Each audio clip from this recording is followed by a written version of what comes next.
어떤 목사님이 매주 나름대로 열심히 준비해서 설교를 하시는데 늘 앞자리에 앉으시는 연세 많으신 권사님 한 분이 예배 때마다 조시는 겁니다. 졸아요.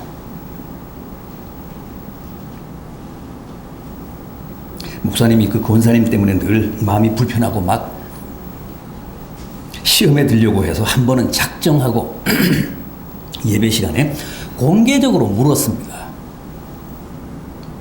권사님은 왜 제가 설교할 때마다 그렇게 조십니까?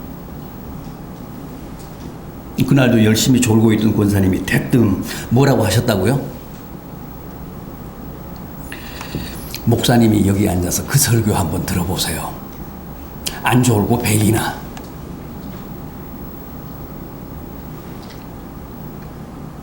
그래서 저는 누가 졸아도 절대 뭐라고 하지 않잖아요. 그냥 봐도 못 본 척합니다. 설교하다가 그런 분이 눈에 들어오면 오히려 소리를 낮춥니다. 살살합니다. 깰까봐.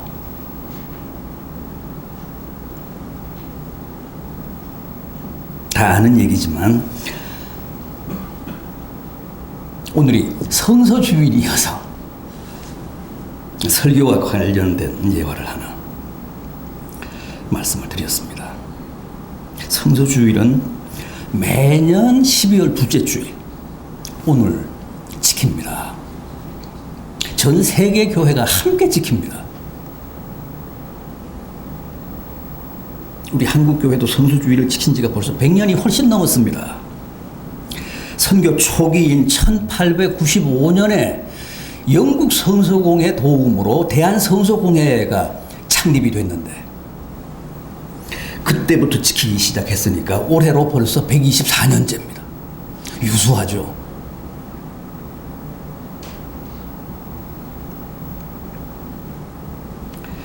세계 교회 또 우리 한국 교회가 해마다 이렇게 성서주일을 지키는 이유는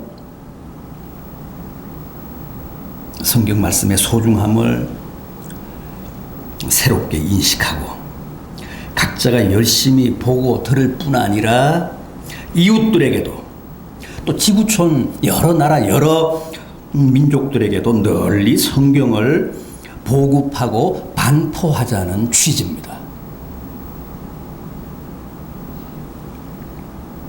성경은 참 불가사의한 책이죠.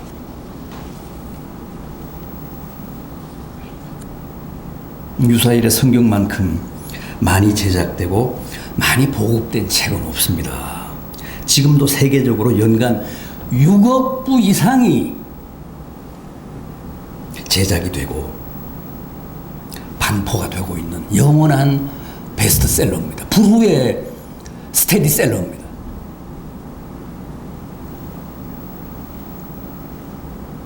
그런데도 또 성서만큼 사람들이 안 읽는 책도 없습니다.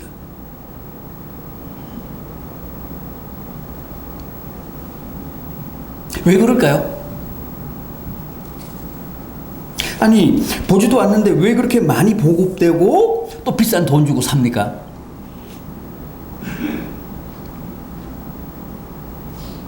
이 성서에 대한, 성경에 대한 인식이 참 잘못된 것 같습니다. 성경을 읽는 책이 아니라 공부하는 책이 아니라 그저 교회 올 때 들고 다니는 책으로 기독교 신자라면 갖춰야 될 구색 정도로 무슨 액세서리처럼 생각을 하기 때문에 그렇습니다. 그래서 평생을 들고 다니면서도 창세기나 마태복음도 한번 못 읽고 세상을 떠나는 사람이 지금도 19이라는 90%가 넘는다는 거예요.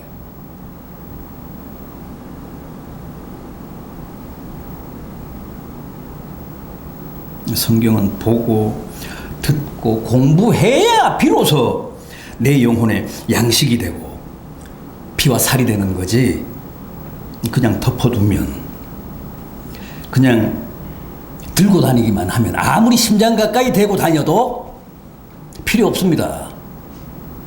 효험이 없습니다.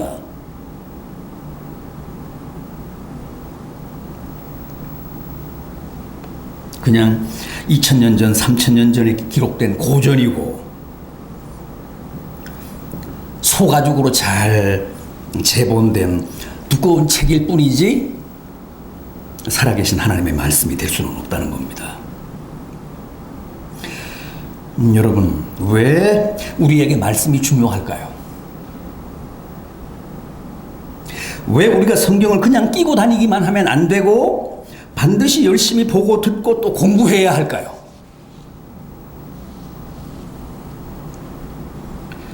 호세아 6장을 보면 참 충격적인 말씀이 나옵니다. 호세아 6장 3절입니다. 우리가 여호와를 알자. 힘써 여호와를 알자. 왜요? 호세아 6장 6절입니다. 나는 제사보다 번제보다 하나님 아는 것을 더 원하노라.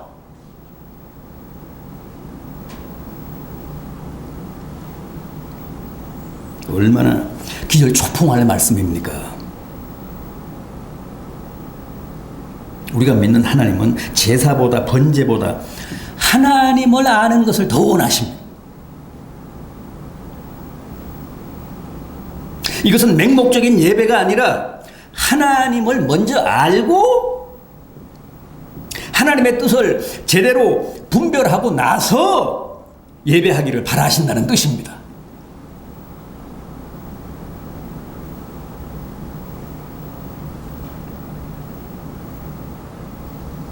기독교가 말하는 참 믿음이란 말씀에 대한 바른 응답이고 순종이지 절대 맹목적이고도 형식적인 제사 행위가 아니라는 거예요.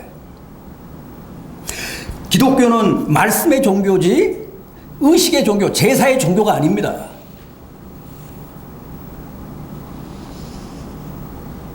먼저 하나님을 알고 나서 믿고 제사도 번제도 하나님을 알고 나서 드리는 게 순서라는 거예요.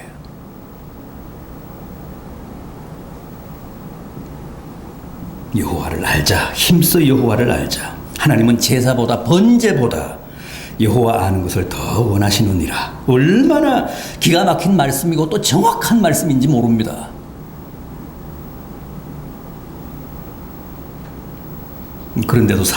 그런데도 우리는 여전히 하나님을 아는 것보다는 의식이나 형식이나 제사를 훨씬 더 좋아합니다.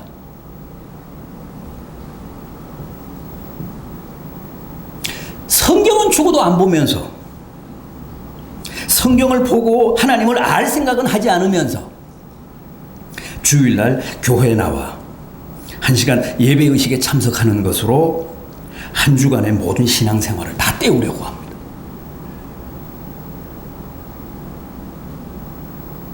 예배 한번 참석하면 이번 주 신앙생활 끝!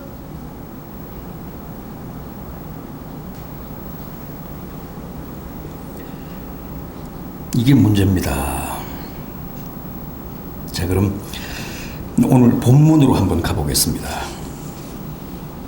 어느 날 하나님이 에스겔 선지자를 데리고 한 골짜기로 가셨습니다. 물론 이건 다 환상 중에 일어난 사건입니다.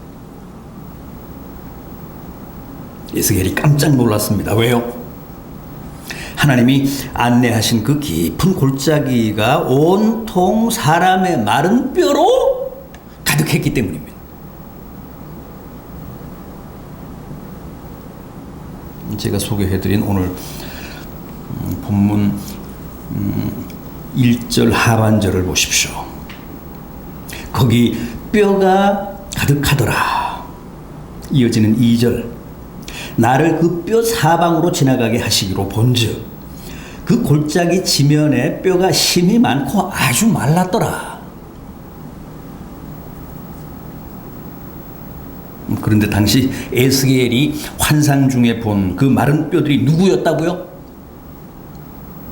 이 37장 11절을 보십시오. 오늘 제가 10절까지 소개해드렸는데 11절. 또 내게 이르시되 인자야 이 뼈들은 이스라엘 온 족속이라.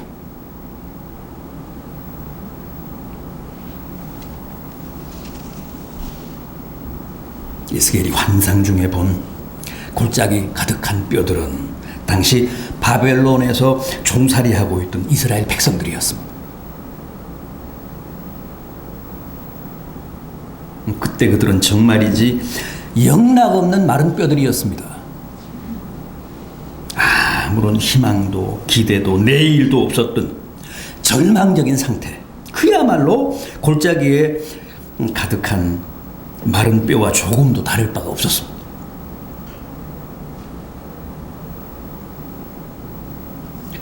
그런데 그런 현장에서 하나님이 에스겔에게 뭐라고 하셨습니까?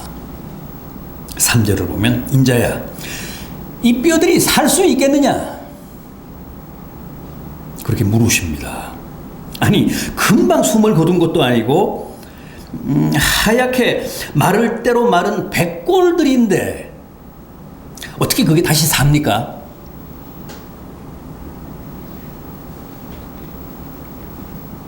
에스겔로서는 참 난감했습니다.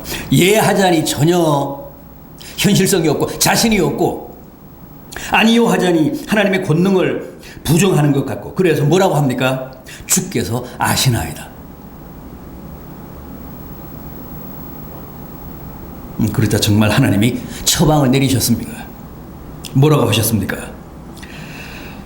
먼저 하나님의 말씀을 들으라고 하셨습니다. 그래야 산다는 겁니다. 본문 4절입니다. 너는 이 모든 뼈에게 대언하여 이르기를 너희 마른 뼈들아 여호와의 말씀을 들을지어다.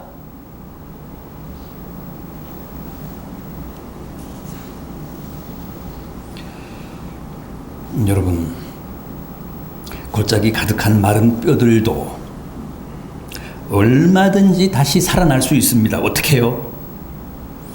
하나님의 말씀을 듣는 겁니다. 여호와의 말씀을 들으면 다시 살 수 있습니다. 정말 그런지 안 그런지 한번 보겠습니다. 7절입니다. 이에 내가 명령을 따라 대언하니 대언할 때에 소리가 나고 움직이며 이 뼈 저 뼈가 들어맞아 뼈들이 서로 연결되더라. 이어지는 8절도 보면 그 뼈에 힘줄이 생기고 살이 오르고 가죽이 덮였다고 합니다. 여러분 이게 바로 하나님 말씀의 위력입니다. 말씀이 죽은 사람을 다시 살립니다. 말씀이 마른 뼈들을 능히 소생하게 합니다.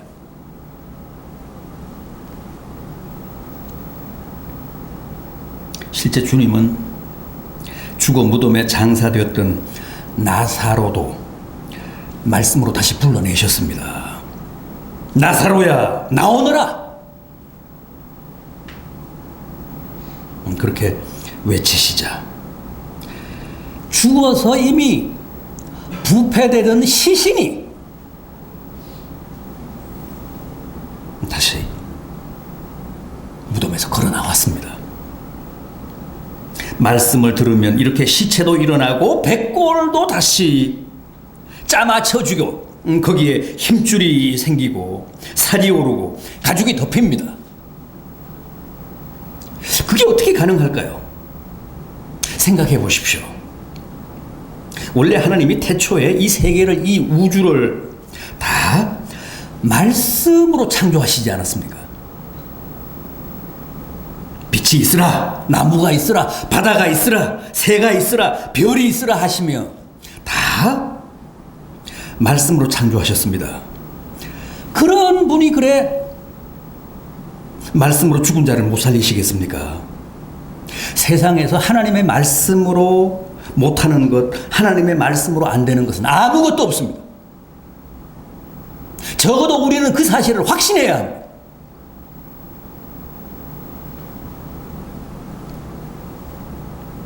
오늘 본문을 보십시오. 너희가 살리라는 말씀이 여러 번 나옵니다. 말씀은 그 어떤 시체도 마른 뼈도 다 되살립니다.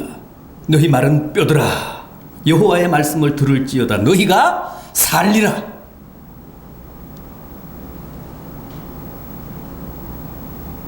말씀을 들어야 삽니다. 의사가 죽은 사람을 살릴 수 있는 게 아닙니다. 대통령이나 국회의원, 무슨 장관, 판검사들이 마른 뼈로 가득한 이 나라를 구할 수 있는 게 아닙니다.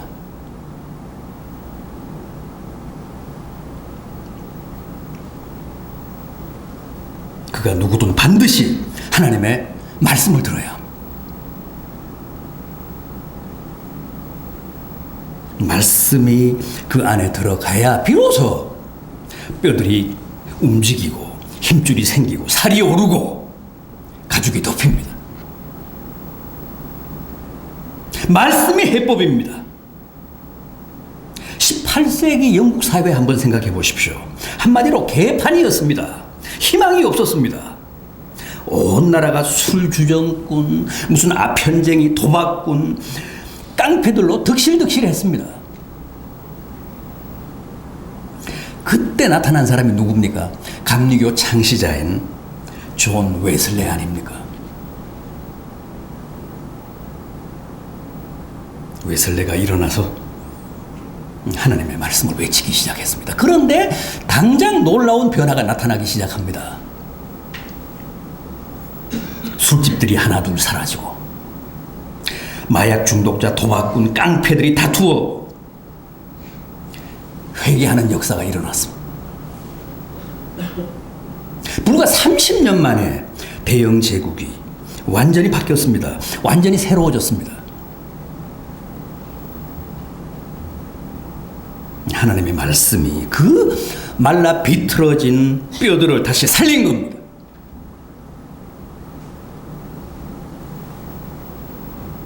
미국도 마찬가지죠. 경제공황으로 사람들이 다 시리에 빠져서 좌절하고 맥을 놓고 있을 때 구두 수선공에 불과했던 D.L. 무디가 나타나서 하나님의 말씀을 외쳤잖아요.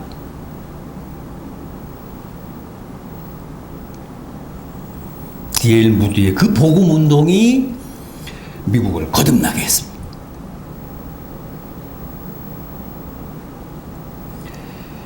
지금 우리나라 사정도 그렇습니다. 여러분은 희망이 보이십니까? 새해에는 사정이 좀 나아질 것 같습니까? 지금 우리는 70년간 바벨론에서 종살이, 노예살이 하던 이스라엘만큼이나 모든 게 힘들고 어렵기 짝이 없습니다. 그야말로 골짜기에 흩어진 마른 뼈들처럼 그저 모든 게 암담하기만 합니다. 그러나 이제라도 하나님의 말씀을 들으면 다시 삽니다.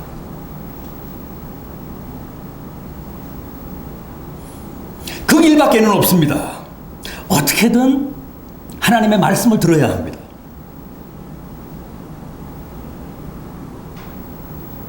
이 37장 12절 하반절도 보십시오. 내 백성들아, 내가 너희를 무덤을 열고 너희로 거기서 나오게 하고 이스라엘 땅으로 들어가게 하리라. 무덤을 열고 거기서 나오게 하겠다는 거예요. 내 말을 들으면,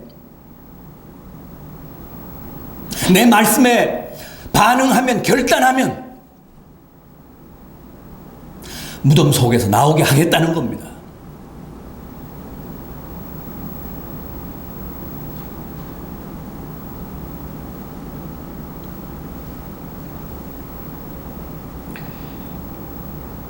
그런데 마른 뼈가 다시 살아나서 힘있는 역동적인 하나님의 군사, 하나님의 군대가 되기 위해서는 또 하나 중요한 필요 요건이 있습니다.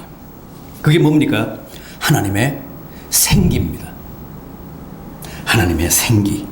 본문 5절을 보십시오. 주 여호와께서 이 뼈들에게 이같이 말씀하시기를 내가 생기를 너희에게 들어가게 하리니 너희가 살아나리라. 여기 나오는 생기, 히브리 말로는 루아흐입니다. 루아흐가 뭡니까? 성령을 뜻합니다. 하나님의 생기, 하나님의 영. 14절에 나오는 내 영이라는 말과 똑같은 어휘이고 똑같은 뜻입니다. 그렇습니다. 성령이 임하면 골짜기 가득 흩어진 마른 뼈들도 큰 군대가 될 수 있습니다. 성령은 곧 하나님의 생기이기 때문에 성령이 충만하면 마른 뼈들도 막강한 위용의 하나님의 군대가 됩니다. 10절을 보십시오. 이에 내가 그 명령대로 대언하였더니 생기가 그들에게 들어가매 그들이 곧 살아나서 일어나 서는데 극히 큰 군대더라.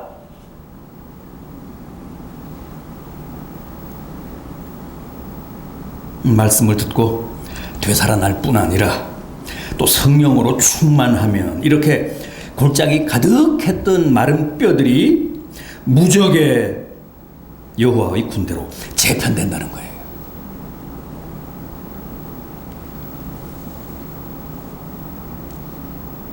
늘 생기발랄하게 건강하게 용감하게 씩씩하게 살아가고 싶으십니까? 그리스도의 군사로 여호와의 정예군으로 보다 담대하게 살아가고 싶으십니까? 말씀으로 그리고 성령으로 무장하십시오. 충만하십시오. 정말 우리 사회와 대한민국이 새로워지기를 바라십니까? 우리 대한민국이 한반도라는 골짜기에 가득 널브러진 마른 뼈들이 아니라 사람 움직이는 역동적인 사회, 힘 있는 나라가 되기를 기대하십니까? 말씀을 들어야 합니다. 그래서 하나님을 알아야 합니다. 호세아 선지자는 내 백성이 하나님을 아는 지식이 없어 망한다며 탄식했습니다. 그리고 모두 성령의 사람이 되고 성령으로 충만해야 합니다. 하나님의 기로 가득 차야 합니다. 이 말씀과 성령이 해법입니다. 이 말씀과 성령이 해답입니다. 말씀과 성령이 우리 사회와 우리 나라를 살리고 새롭게 하는 하나님의 처방입니다.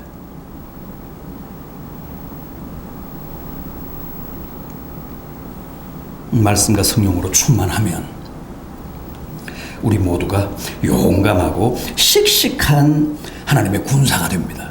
여호와의 큰 군대가 됩니다. 여호와의 군대를 누가 감히 넘보겠습니까? 누가 감히 얕잡아 볼 수 있겠습니까?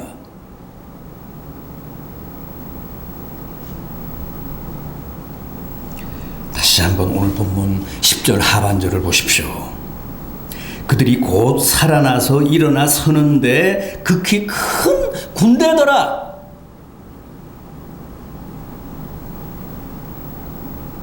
부디 말씀과 성령으로 이 땅 가득한 모든 마른 뼈들이 되살아나 위대한 하나님의 군대로 새로워지는 역사가 있기를 진심으로 기원합니다. 기도하시겠습니다.